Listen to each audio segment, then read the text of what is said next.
Hey everybody, NFT fans, welcome back to the ENVELOP Podcast. I'm your host Eugene, aka Crypto MC, and I'm here today with Yan Ketelers. He's digital marketing, communication, and revenue strategist. Now he acts as a CMO at Venly. It is the wallet and NFT products that seamlessly integrate with your blockchain project. He's also the speaker of the upcoming CGC 9th conference, which is being held in September 23rd, 24th. Thanks for joining me today, Yan. Thank you. Thank you for hosting this. I always prefer to start with the personal story and the crypto of my guests. Tell us briefly, how did you get into the blockchain space? What were your main incentives? I think it was in 2016 when we saw apps like Coinbase popping up on the market. And then I was scrolling through my Twitter feed and I saw like persons my age starting investing. And then you had the choice, like, should I start investing in stocks? But there was also like the cryptocurrency thing, and all the smartest people I knew were investing in cryptocurrencies in Bitcoin and Ethereum. And that's how I started, like downloading Coinbase wallets, going on the Coinbase exchange, starting investing to start learning. And then like a lot of people fell into that rabbit hole and started learning about what is a blockchain, what are digital assets, what type of digital assets do you have, I would say I was super fascinated by the industry, and I started looking for a company that was working into blockchain, and that's when I decided to join the company Delta.app in 2017, and that's a cryptocurrency portfolio application. And so it's basically a tracker where you can track your crypto portfolio. I joined them, and then I started learning more and more about projects having their own token, ICOs.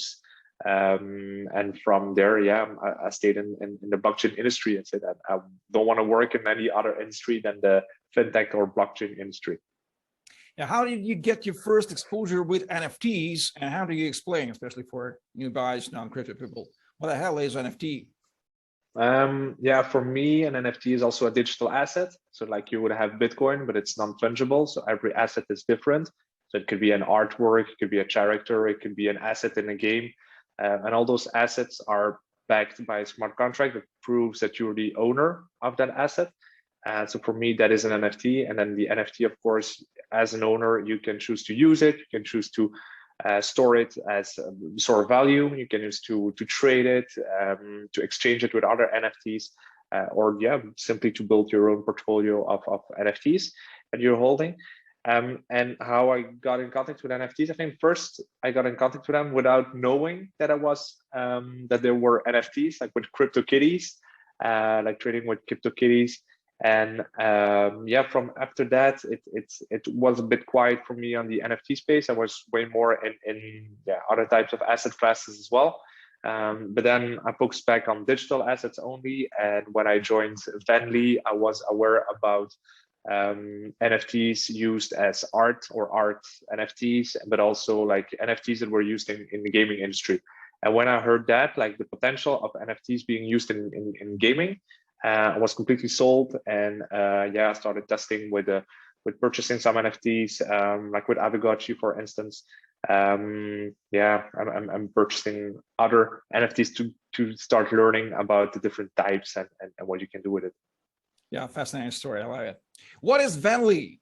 What are its values for its target audiences? Explain us. So Venly, and we recently rebranded because previously we were known under the name Arkane Network. We exist since 2017-18, and when we started or found the company, it was focused on wallet services. So our vision on blockchain and blockchain apps is that it should be more accessible for mainstream users. But now the tools that we have, like complex exchanges like Binance, or complex wallets like MetaMask, where you would need to add your own, or other networks, like if you want to do Polygon and you need to add a Polygon network to your MetaMask, which is not so complicated for us, but for like the mainstream audience, for if you want to see that next wave coming in, we decided at Venly that we wanted to create those products for that next wave of mainstream users. And this one, the wallet services. So users or projects can onboard their users with our wallets, and it's completely integrated within the game. And the second product would be our NFT marketplace, where we have a blockchain agnostic marketplace as well. Everything is blockchain agnostic, but I'll maybe explain that later. And the third set of products is more a set of tools that we have for minting APIs, so NFT minting, NFT analytics, plugins for your web shop to sell products as NFTs directly from your web store. And that's more like in the category NFT tools. Yeah, I love that idea. That's great. NFT for mainstream users, for mainstream services. I want to deep dive into this general problem. I do understand the problem. In a couple of weeks, I will be taking part in one of the events in Eastern Europe where I am now, and the tickets on this event will be on NFT. And when we discussed the topic, we asked ourselves, in what wallet our attendees will see, will observe, will have the NFT? And that's a problem. And all the NFT market participants need to choose a wallet for their NFT. We need to look on them somewhere as we look at our Bitcoins and cryptocurrencies on portfolio. How do you see the general problems and pains of this status quo now? And explain us again how Venly specifically solves these general problems. Yeah, completely follow you on this. I think it's like complicated to send a ticket to someone and first ask him to download a wallet and give his wallet address and send in that ticket to that address, and then he needs to keep that application and his private keys, etc. if he wants to keep it decentralized. And this is that's super complicated. That's not innovation. That's making things more complicated again. And with Venly, how we try to solve this is we make it possible to send crypto or send NFTs to an email address. So let's say that you organize an event and you have 100 participants. You have those email addresses. You just send them an email. And in that email, they have a button where they can see their ticket. And if they already had an account on Venly wallet, then it will be populated or visible in their wallet. And if they didn't have an account yet on Venly wallet, then we will create automatically a Venly wallet with a ticket that will be in that wallet. So by opening the email, you open that wallet with the ticket in that wallet. And then this is like, for now, but how we see it on the long term is that people don't even need to know like what blockchain the NFT is on. If you send your tickets on the Polygon chain or Binance Smart Chain or into a digital event, for instance. So this is how we see those challenges and how we try to tackle those challenges. So I've got the main idea. I love it. But tell me, please, who is keeping private keys of NFTs of the customers? Is that non-custodial or custodial solution, Venly? So our solution is a custodial solution. So how it works is you create an account on the wallets.venly.io, and or we create an account for you when we send you an NFT or someone sends you an NFT and you open it. And within that account, you can make multiple wallets in multiple or under multiple blockchains. So let's say you can have one Bitcoin wallet, 2 Ethereum wallets, 3 Polygon wallets, 6 Neo wallets, and et cetera, et cetera. So, and this would be under one account. That account is linked to your email address. And if you want to purchase or if you want to do a transaction, we ask for a PIN code. And that PIN code is, of course, something that you will be the only one that holds it. And the private keys are safely stored by Venly. So we also believe that just like a bank account, I would say, that the majority of new users that will come in, they can't manage the private keys themselves. So we have a lot of support tickets where users ask to reset their PIN code.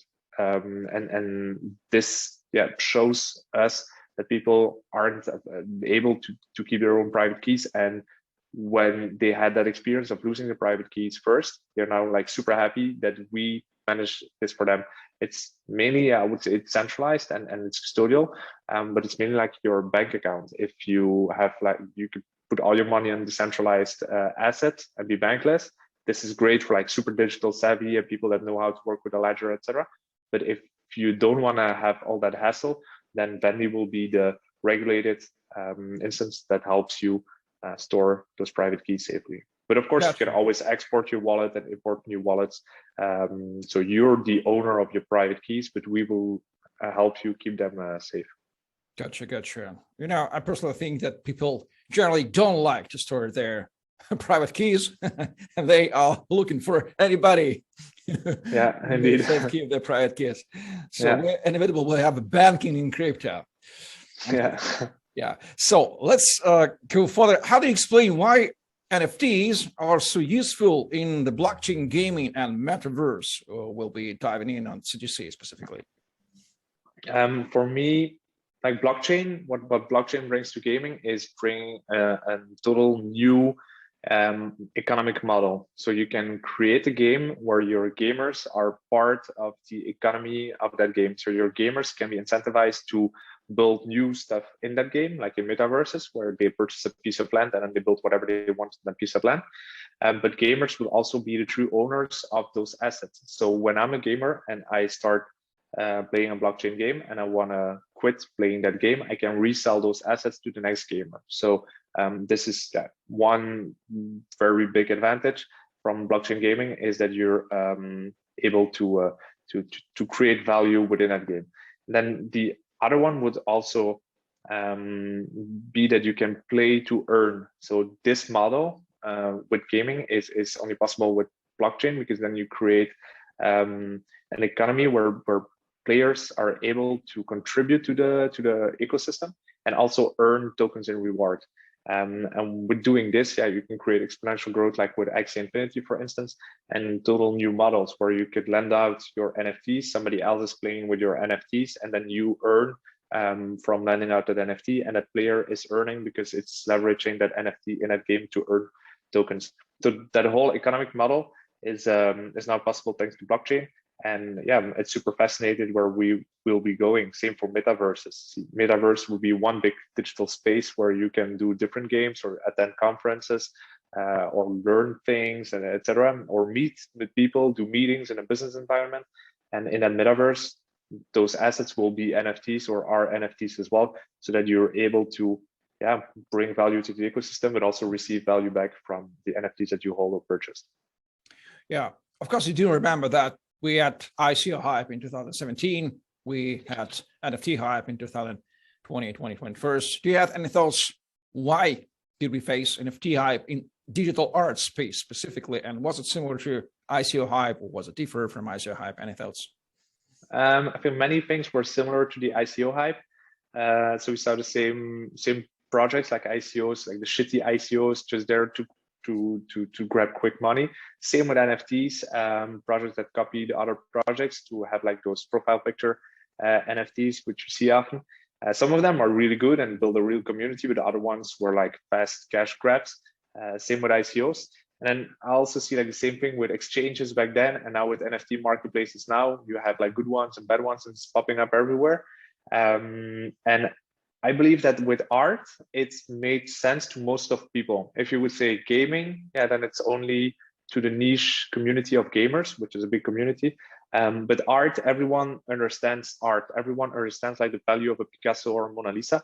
And with creating NFT art, it made sense to other people. Okay, why in what am I investing? Okay, it's a digital file, or it's a digital contract for that art piece. But this is like great use case combined with blockchain that made it finally understandable for the majority of users. Yeah, great explanation. How do you see the potential use cases of NFT beyond digital art, gaming, metaverses? Where we'll likely see they're utilizing? I will see them also creating communities and building communities where an NFT would give you access to a specific channel in Discord. Now that already exists, but later on we can see that maybe an NFT will give you access to specific meeting places or trips, or I don't know, give you access to communities or on a website on a specific backend where you can do other stuff. So an NFT for me will be like a key also to a community, and that will be used a lot. And then art, of course, we already saw that use case. Gaming is, in my point of view, like the next big thing for NFTs. Everything that is metaverse and gaming related. But then you could also have like store of values from or within NFTs. So let's say that an NFT could represent different fungible assets, where in one NFT you could have like 1,000 ETH, and that 1,000 ETH is then packed into one NFT, and that one NFT is like a store of value, and then you can shard it or you can burn it where the 1,000 Ethereum comes loose again. So those like protocols or things that we can do with NFTs are endless, and now a lot of projects are building those possibilities. So I think that we will see a lot of innovation again in the world of NFTs. Definitely.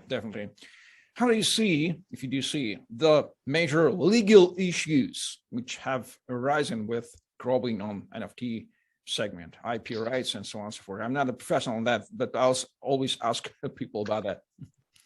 Me neither, but I think that it's going to be categorized under the same way as digital assets. But in my opinion, it's very, very complicated to regulate the entire market on every step. I think that regulation should be there with fiat on-ramp and off-ramp. But then in every transaction in a game, if you do a transaction of an NFT, it's like impossible to imagine that you would need to report and to file all these transactions while playing a game, because it's a digital asset that has some value. Okay, but the regulation there is very, I would say, late, not understanding the scope of what's happening. And then when they have like new ideas on how to regulate the market, if it's a crypto market or digital asset market, then we already saw like we're 6 months further in innovation, and there's like 10 solutions to bypass that regulation again. So it's not my expertise, but I don't look too much at regulation at the moment neither, because first comes the innovation and then it will be more regulated, in my opinion. Yeah, totally agree.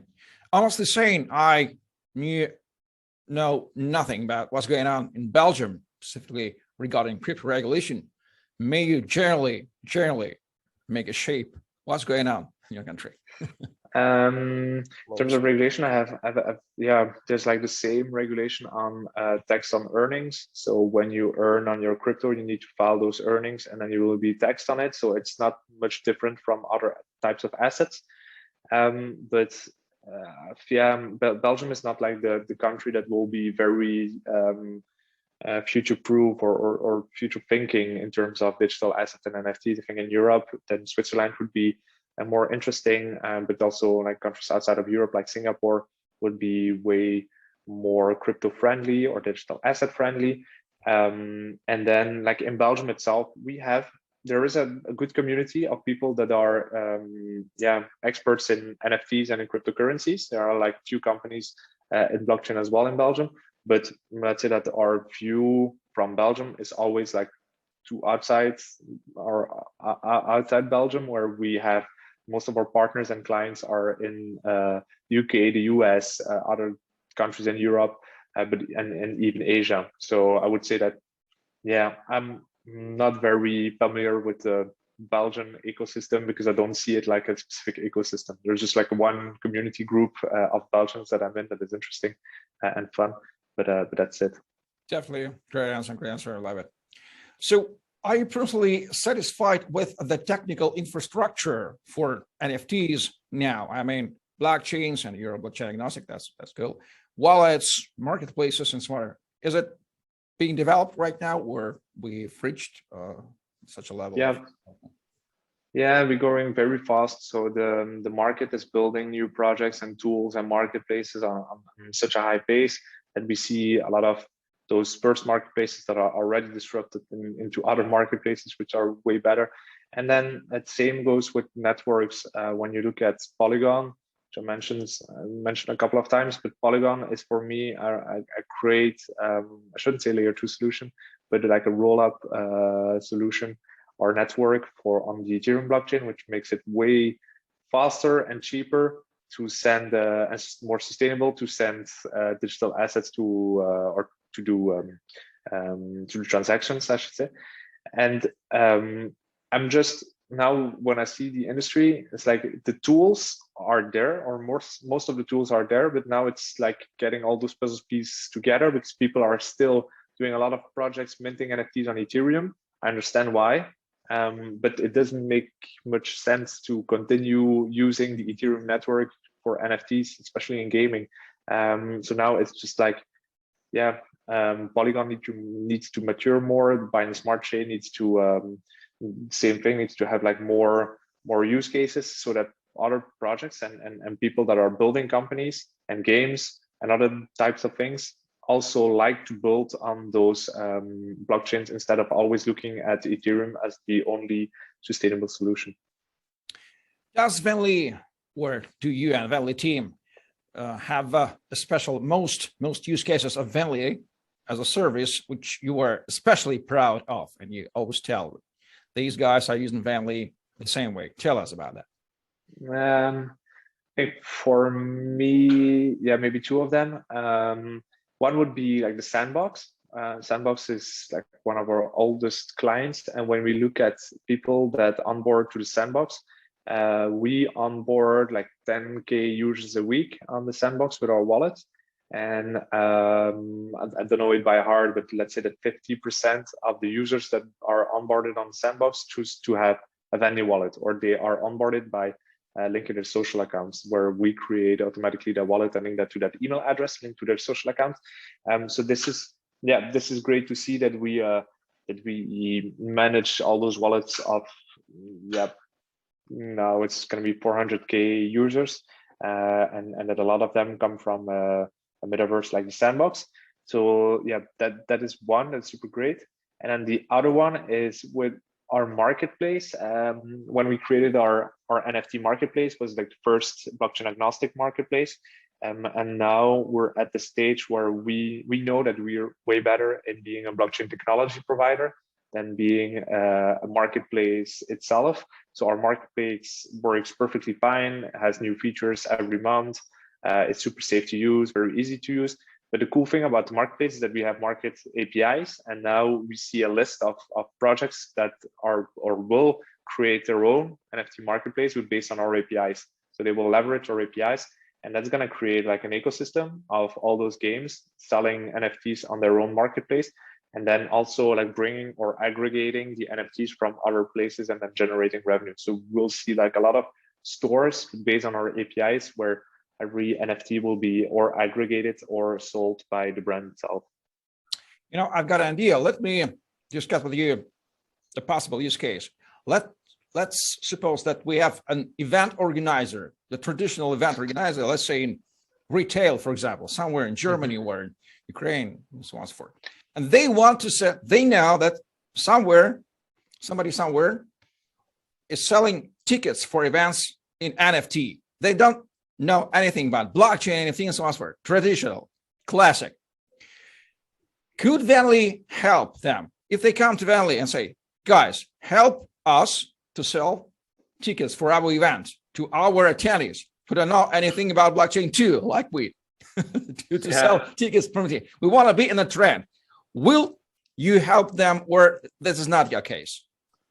It is. So it is, and we did similar cases. And what we do is we offer different solutions, or they could sell or have like a dedicated storefront on our Venly market. So that would be venly.market/event.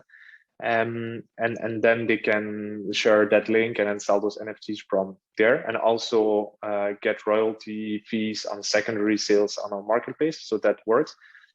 What we also could do is like we would build with them a storefront on a big web shop provider, and then integrate with our APIs on the web shop. So if they prefer to have their own website and then selling from their website, we can integrate with an application in that.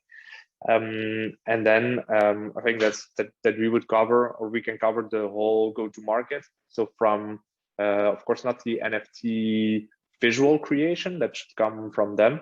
But the minting of that NFT, the selling of that NFT, the sending to a specific wallet and storing those NFTs in like a custodian wallet from ours, and then sending it to the purchasers where they would have like a wallet with that NFT from that event in it. So it's like normal trajectory that we do for those type of companies and brands. Great explanation. Couple final questions.